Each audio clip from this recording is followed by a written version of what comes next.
Voltamos com Democracia aqui pela TV Assembleia, falando sobre o combate ao álcool e às drogas do trânsito. Não apenas ao álcool, repito. As drogas têm influência, os medicamentos têm influência. São muitas as causas. E é preciso saber o que determina o acidente. O acidente é o imprevisível, mas muitas dessas razões são previsíveis. Não é assim? As drogas e o álcool, muitas vezes, são as que acionam o acidente, né? É um fator... Essa previsibilidade. É essa previsibilidade. Então, assim como tem as medicações, nós temos maconha, cocaína, tem outros tipos de droga que estão diariamente, muitas vezes, e passam desapercebidas, porque enquanto o álcool, ele é medido imediatamente pelo etilômetro, né, o conhecido bafômetro, como fica a medição das outras drogas. Então, assim, no Brasil, nós estamos caminhando com muita mais rapidez na questão do uso do álcool do que das outras drogas, enquanto que em outros países a medição é imediata para o condutor. Né? Ele vai ter um tipo de aparelho que se chama drogômetro, um deles. Depois eu acho que a Juliana também faz parte do trabalho dela de doutorado falar sobre isso, e que ele mede imediatamente, ou seja, a nossa lei que prevê que a pessoa não pode estar sob o uso de álcool ou drogas, a pessoa é identificada. Identificando a pessoa, a gente tira esse risco imediato. Então, é preciso, sim, que o Brasil invista em pesquisas e estudos e que se faça, né, que a gente tenha estudo no Brasil, porque nós só temos dados de fora. Fora, nós temos que 40% dos acidentes é relativo ao álcool. Nós já temos índices de outras drogas, mas no Brasil não. Né? Tem um estudo em 2012 que apontou que os condutores, né, que foi feito pelo NEPTA, pelo CEPAD, que os condutores com alto índice de cocaína, anfetaminas, que são as medicações, maconha, o álcool também. Então, assim, o que nós precisamos? Nós precisamos de estudo. E eu acho que a Juliana pode falar de um estudo recente agora, nesse aspecto, para identificar o uso de outras drogas que o NEPTA está desenvolvendo. Exatamente. Então, agora a gente está trazendo, né, a testagem dos drogômetros, aqui iniciando as testagens no Rio Grande do Sul. Então, o que acontece em outros países? As pessoas são fiscalizadas pelo álcool, né, através do etilômetro, e para drogas, geralmente para as drogas mais prevalentes naquele país. Então, se a gente pegar aqui o Brasil, né, como a Aurinês falou, que a gente tem um alto consumo de anfetamínicos, né, dos rebites e da cocaína para caminhoneiros, da maconha por condutores, né, usuários de benzos, né, alguns medicamentos que a gente sabe que também as pessoas desconhecem, mas tem vários medicamentos, né, que influenciam na capacidade de direção, né, de psicomotora. E essas pessoas, elas têm que estar cientes que as drogas também aumentam o risco. Então, teve um estudo em Espírito Santo, na cidade de Vitória, que pegou todos os acidentes de trânsito com mortes, e eles fizeram o screening para drogas, além do álcool, e eles viram que 25% das mortes era só relacionada a drogas sem álcool, né? 25% só a álcool. Né? Então, a gente tem 50% por alguma droga, ou álcool, ou drogas, que é um número enorme. Então, se a gente vê 50% das pessoas que estão morrendo em trânsito tem o efeito de drogas ou álcool, é um número muito grande. A gente chama que esses acidentes, eles não são acidentes, né? Porque eles podem ser prevenidos. Uhum. Quem toma a decisão de fazer o uso de alguma substância e vai dirigir, isso é uma decisão que tu tem que tomar anteriormente. Então, ela é uma decisão pensada. Isso aí não é um acidente.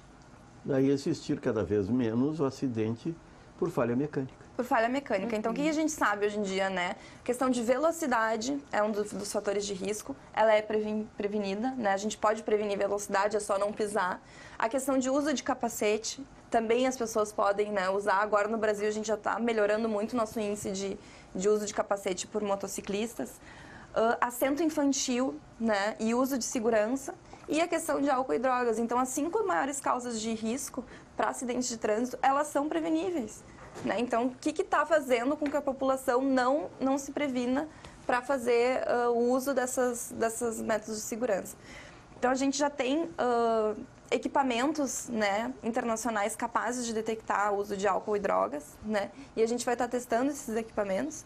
Eles detectam simultaneamente até 6 classes de drogas, então eles pegam cocaína, maconha, benzodiazepínicos, opioides, metanfetamina. E dentro de 10 minutos eles já te dão um resultado se a pessoa está sob o efeito de alguma substância ou Vamos para não. alguns nomes fantasia aí, para as pessoas perceberem. Nome fantasia? É. De benzo. De benzo a gente tem a gente tem o Zolpidem, a gente tem todos os medicamentos. Tem uma Rivotril, que é muito Rivotril é o utilizado. medicamento mais vendido no Brasil, mais vendido que ácido acetilsalicílico. Os benzodiazepínicos, geralmente, eles têm, o final deles é com pan, diazepam, né? Lexotan. Mas quando termina em pan, geralmente ele é um benzodiazepínico. O que significa isso? Ele é da mesma classe que o álcool, ele é um depressor do sistema nervoso central, que também vai provocar os mesmos efeitos, né, agora do eu que acho o que nós álcool, temos que né? ter Em termos esses de esclarecimentos assim a nível popular, a gente esclarecer para a população os perigos, né, de todas essas drogas, porque as pessoas se minimizam, não dá nada, eu vou beber só um pouquinho, eu só vou cheirar um pouquinho, só vou fumar um pouquinho, né, como dizia o Tim Maia, né, não cheiro, não bebo e não fumo, só minto um pouco, né? Então as pessoas sempre têm essa história de mentir. E a legislação, ela tem que ser respeitada. Por exemplo, quando a gente aposenta alguém por transtorno mental, a primeira coisa que é feita é a retirada da carteira de habilitação. Então, muitos pacientes não querem se aposentar por isso, para não perder a carteira de habilitação. Então, acho que é importante ter uma legislação, isso é importante, né, da pessoa que usa medicamentos que vão dar mudança na sua capacidade mental, no seu reflexo, no seu raciocínio, né, saber o perigo que isso representa. E nós temos que divulgar isso, mas divulgar de uma forma educacional e terapêutica. Então, por exemplo, tem que essa discussão que nós teremos, vamos falar assim popularmente, bafômetros para maconha, cocaína, os motoristas, os caminhoneiros estão usando, além do rebite e da ritalina, dos estimulantes, o próprio crack. a cocaína e o crack. Já está com sendo muita usado intensidade. com um número muito grande. Combinação de ritalina e crack. Não, separadamente. Separadamente. Então é o seguinte, por exemplo, nós temos hoje uma malha rodoviária no Brasil imensa, né? Nós não temos ferrovias, que tínhamos que ter mais, e a nossa área naval e fluvial é pouco usada, né? Podia ser mais estimulada, como é em outros países. Então, o que nós temos? A maioria do transporte do Brasil é feito por via rodoviária. E nós sabemos que ocorrem esses problemas. Então, estimular, apoiar que esses bafômetros para cocaína, para crack, para maconha, sejam usados em larga escala, porque isso nós vamos estar protegendo.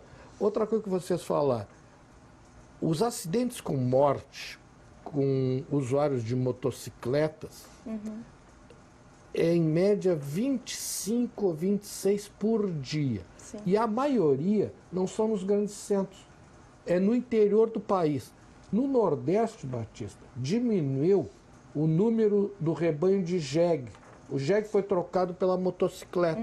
Então, a maioria dos acidentes com morte é lá no interior do Nordeste. Por quê? Porque eles andam naquelas motinhas com toda a família de pendurada, sem capacete, sem proteção, cheio de carga. Em estrada de chão batido. Em estrada de chão batido e, muitas vezes, alcoolizados. Exatamente. Ou drogados, né? Então, Injustiça no Nordeste quase não bebe. Tem uma pesquisa que dá no Nordeste que o número de litros de cachaça em comparação ao litro de leite chega a quase 10 vezes mais. Nossa. Se bebe muito mais cachaça do que leite. E o que tem que ser feito? Botar na cabeça da população, e aí eu volto a insistir, das crianças, não pode usar moto sem capacete, não pode usar moto alcoolizado, entendeu? E da população em geral. Porque a gente fala muito em prevenção e Com certeza, o trabalho de multiplicador, o trabalho de prevenção, quando ele começa na criança, ele se desenvolve de uma outra forma, ele será a médio e a longo prazo. A questão também que nós temos que pensar, e eu acho que é de muita gravidade, é que a mortalidade, ela pega uma variante da população que é 98% homens, mais de 90% homens, e numa faixa etária produtiva. Né? E isso abala, assim, não só as famílias, como abala toda a estrutura do país, a sociedade como um todo. O que eu gostaria de chamar a atenção é para isso. O que nós vamos fazer e de que forma nós vamos fazer para que esse cidadão se dê conta do risco que ele está, né, na sua idade, entre 20, 25, 30, 35, 40 anos, também o que ele pode fazer para mudar. Me dá uma parte aqui para somar. Eu vou te dar um exemplo. A maior causa de morte, de homicídios no Brasil, são por motivos banais e ocorrem em botequins com pacientes, eu te chamo pacientes, alcoolizados, que brigam. A maioria dos homicídios ocorrem em mesas de jogo de sinuca. Snooker. Que um dá com o taco na cabeça do outro. Mas por quê? Porque estão alcoolizados. Então, a maioria dos homicídios ocorre nessa situação.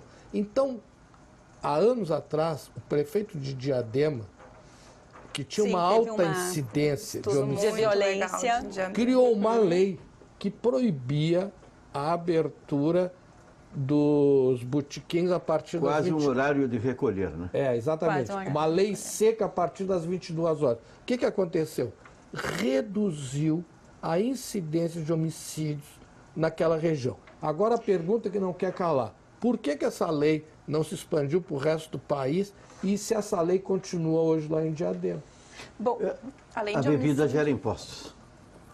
Insonegável. 60%. Insonegável. 60%. A maior incidência... Não, o fumo, acho que o fumo mais. Então, assim, nós são temos insonegáveis. Eles estão aí na produção, no rótulo. Nós temos, então, de uma certa forma, o incentivo ao uso do álcool, né? E isso é cultural. Né? Quem vai dar uma festa hoje, se não oferecer uma bebida alcoólica para os seus convidados, fica, no mínimo, estranho. Né? Então, assim, nós temos esse apelo cultural de que isso é valorizado, isso é incentivado, assim como quando a gente estava falando antes na Carteira Nacional de Habilitação, também tem o estímulo a ter o seu próprio carro, a ter a sua moto. Então, assim, são álcool e drogas, né? De uma certa forma, elas são vistas, o álcool como uma droga lícita, ela é vista como algo que pode ser feito e que não terá prejuízos. O que nós temos que colocar é que, sim, os prejuízos estão aí, a mortalidade está aí, não tem mais como voltar para trás, não dá para fechar os olhos, né? Aquela parte de negar que a situação, não é bem assim, é só um golinho, não é isso. O acidente está ali, os feridos estão ali, não tem mais como negar a importância desse tema na sociedade. A questão é, o que você pode fazer por isso? Como que você trabalha esse tema na sua vida diária? Porque aí nós estamos falando de comportamento. E o comportamento, para ele ser mudado, ele tem que ser contínuo e ele tem que estar em todas as faixas etárias. Porque senão nós só vamos atingir as crianças a médio e longo prazo. E nós precisamos mobilizar a nossa faixa etária, nós precisamos mobilizar que cada um tenha atitudes de maior consciência com respeito a esse risco. E essas crianças também alcançam uma faixa etária que é chamada da decepção. Quando adolescentes, eles também dizem, não adiantou eu fazer nada disso antes. Se os hábitos não mudam, principalmente em casa. E o que acontece? Deixa eu só colocar, tem um estudo que foi desenvolvido exatamente para identificar as infrações dos pais com relação às infrações dos filhos. E o que eles identificaram? Que os filhos tendiam a ter as mesmas infrações que os pais tinham. Reforçando que ainda o exemplo ele é o princípio de tudo. O pai que tem a infração, ele está passando para o filho que isso pode ser feito.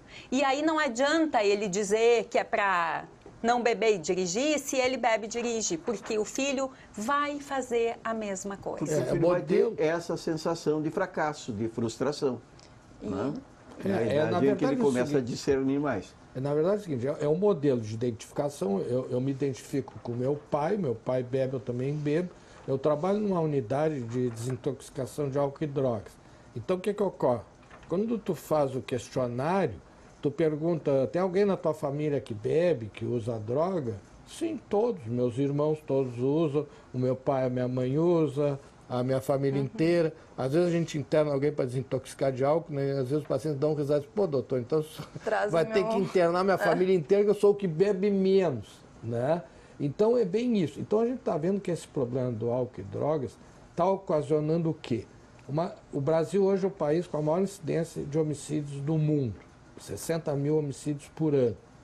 Uma alta incidência de acidentes de trânsito com morte. Na faixa etária, qual a faixa etária? A mais produtiva. Dos jovens, a maior faixa etária que tem a maior incidência de homicídio, os jovens, masculinos, homens. Então, aí que nós temos que trabalhar. Então, são com atitudes e condutas como essa de Diadema, reprimindo, aumentando e estimulando as polícias rodoviárias a terem maior número de barreiras com os caminhoneiros, porque é uma realidade, nada aqui contra os caminhoneiros, senão daqui a pouco o sindicato lá vai querer me condenar aqui de alguma coisa, mas é real, é verdadeiro. Então nós temos que trabalhar com isso, né? E como nós estamos discutindo aqui, esse problema é nosso, nós não podemos ficar esperando pelos outros, são os nossos filhos e nós que vamos ser vítimas no trânsito, né? Corremos riscos a todo dia, a toda hora. Então nós temos que assumir essa responsabilidade a esse exemplo, né? Com os nossos filhos, né? Bom, agora o que acontece? A minha faixa etária acha muito lindo falar em sexo, drogas e rock and roll. É a coisa mais linda do mundo. Eu sou da geração sexo, drogas e rock and roll. É lindo. Então todos os grandes musicistas do rock and roll morreram de overdose. Recentemente morreu mais um, né? E assim por diante. E todo mundo acha isso muito lindo. Né? Para aí, vamos parar. Né? Porque está chegando uma hora que está chegando num caos. Né? E nós que estamos deixando isso acontecer. Né? Hoje ou amanhã eu vou ser vítima, o meu filho vai ser vítima. Os coleguinhas do meu filho que vai ser vítima, o meu vizinho que vai ser vítima. Então nós temos que saber dizer stop com Rolling Stones, quer dizer, chega, para. Eu né? acho que tu tocou num ponto muito importante. Ouça, mas não siga. Quer dizer, o Keith Richards eu acho que é o maior guitarrista do mundo, mas o cara usou droga, feito um louco, então, mas o cara tá com 75 anos, tá inteiraço, não sei o quê. Aí é que tá, eu acho que tu pegou em pontos muito importantes. Um é que nem o da prevenção a drogas, né? Tu disse que maconha faz mal, que deteriora, né? E daí a pessoa vai lá, o adolescente vai lá, usa e diz, fiquei bem, nada aconteceu comigo. Claro, né? E continua reforçando. Ele é hiperativo, não foi tratado adequadamente, ele fuma maconha e se acalma. E se acha mas que esse negócio tá bom para mim. Para as drogas é a mesma coisa. Eu tomei uma cerveja, dirigi super bem, voltei para casa seguro. Mas quando o comportamento ele é repetido, as chances de acontecer alguma coisa vão aumentando a cada vez que tu faz. Então, acho que um outro aspecto, além da mobilização social, né, da gente educar, é a questão de fiscalização, porque estudos já comprovam que por mais que tu eduque, tu mobilize, o que faz as pessoas mudarem comportamento no trânsito é a fiscalização e a punição. Então, quanto mais rígida for a tua sanção, né? Então, quanto mais alta for a multa, maior o tempo que tu vai ficar sem carteira, enfim, né? Quanto maior a punição, mais efeito isso tem para prevenir a recaída. Então, no que a gente tinha falado, né, nas questões emocionais, o que acontece hoje em dia? O sujeito perde a carteira, mas ele continua dirigindo. Então, o emocional do tu perder a carteira é muito no momento. Se tu não tem um efeito grande de uma morte. Mas as pessoas acabam repetindo o comportamento até que dê tragédia, né? Isso é muito importante no trabalho que a gente está falando, eu acho que fecha muito com esses dados que tu está trazendo, que eu fiz um trabalho sobre a alcoolemia no trânsito, em que um dos dados que se destacaram foi um estudo de janeiro de 2009 a dezembro de 2010, 24 meses, né, identificando pela infração 165, pelo artigo 165, que é estar alcoolizado, ou pela recusa, ou quando o etilômetro dá positivo. Os reincidentes que foram pegos mais de 2 vezes, de 2 a 4 vezes, nesse período, eles tinham de 41 a 50 anos. E para ser reincidente, ele teve, num período de 2 anos, ele foi pego 4 vezes. Então, onde está a fiscalização? Ele ainda está nos trâmites de direito, de defesas, né? E que vai uma ação aqui, mais um contraponto ali, que dá tempo dele ser pego 4 vezes. É o uso dos recursos. Nós estamos chegando ao final do Democracia de hoje. Temos 2 minutos para cada um dos nossos convidados para a mensagem de encerramento por hora. Dr. Ricardo Nogueira.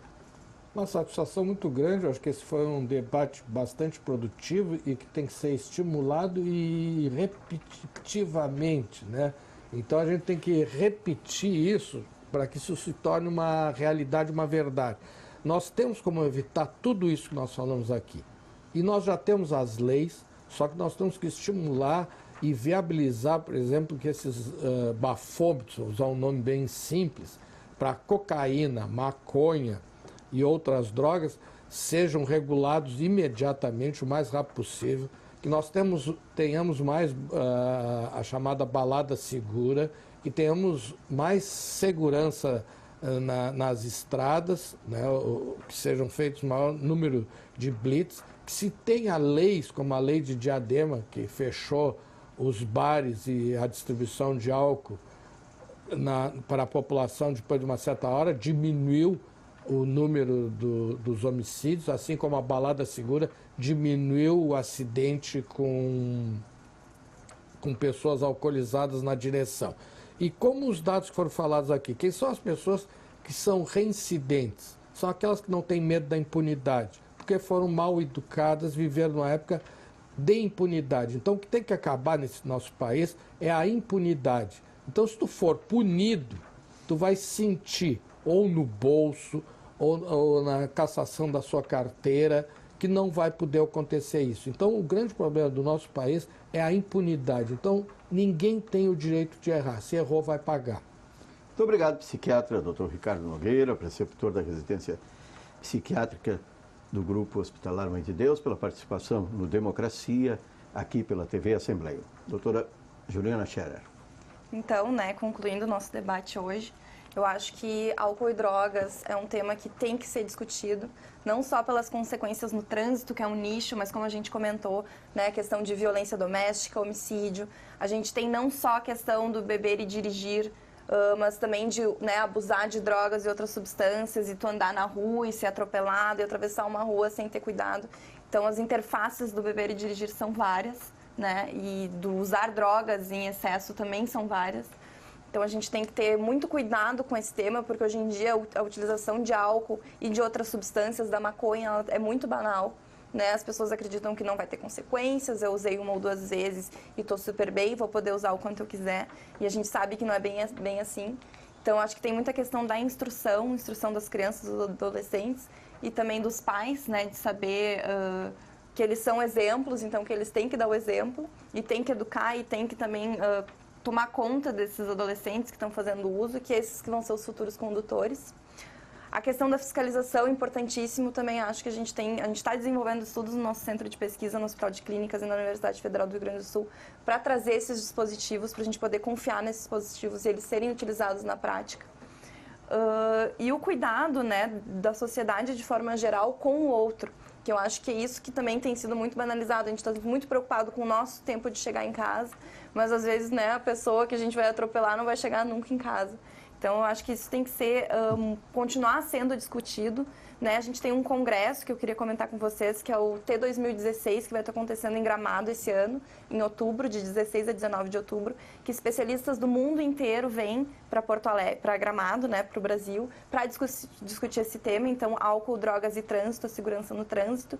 Então, todos estão muito convidados para participar do nosso congresso. Vai ter gente de todo mundo para conversar justamente por esse tema e trazer, né, a expertise deles para nós. Muito obrigado, doutora Juliana Scherer, do CEPAD, do Hospital de Clínicas de Porto Alegre, pela participação no Democracia. Doutora Aurinês Rospide Schmitz.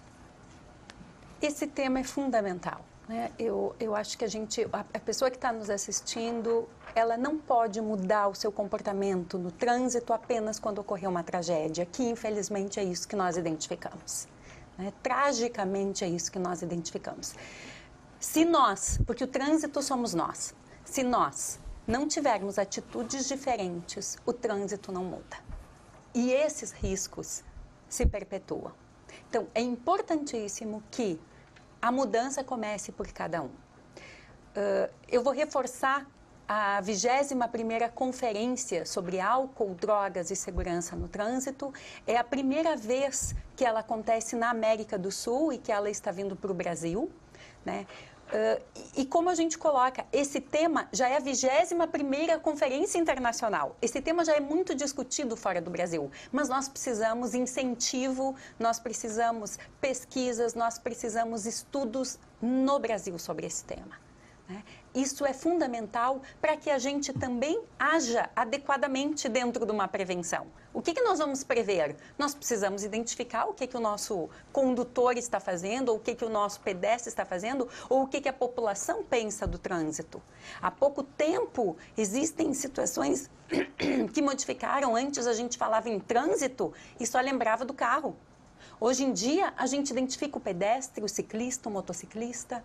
Então, é importantíssimo que esse tema seja discutido. É um prazer estar aqui falando de algo tão importante. E conte com a TV Assembleia para a divulgação também em próximas oportunidades. Obrigado, doutora Aurinês Rospide Schmitz, da Universidade Federal do Rio Grande do Sul e também do Hospital de Clínicas, pela participação no Democracia aqui na TV Assembleia.